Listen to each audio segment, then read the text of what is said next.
Russia influence in Africa has been growing more than how we expected.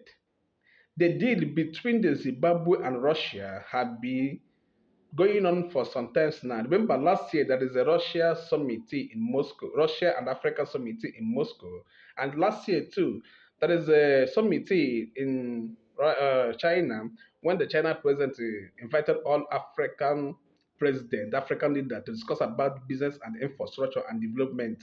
And Russia did the same last year, 2024. Now we are in 2025.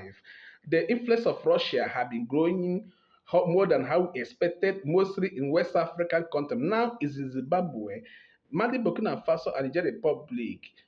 They are also have a business deal with Russia. And remember, when there's a protest in Nigeria, there is some of the northern part of Nigeria flagging the Russia flag, which spark across Nigeria to the extent the Nigerian government are asking themselves who are behind those flags.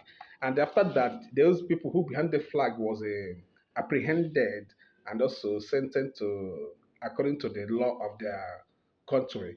Now, the Russian influence in Africa have been so much tight and strong, more than how the Europeans and Americans expected. Russia is not cannot do without Africa for now.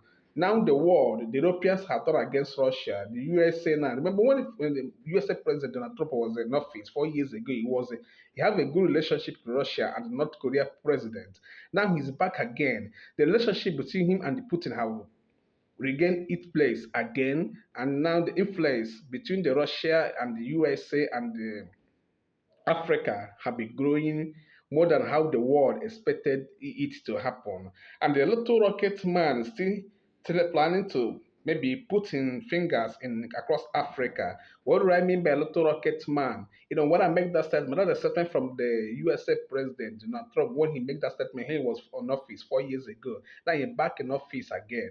When you call the North Korea president little rocket man, well, this rocket man have been a threat to USA, and also is a man of honor, a man who believes to protect his country. And Africa is looking for way to communicate with such people in both Russia and the China and North Korea, because that's the only way Africa can be growing. Since the Europeans are after the African resources, they don't care about development and infrastructure in Africa.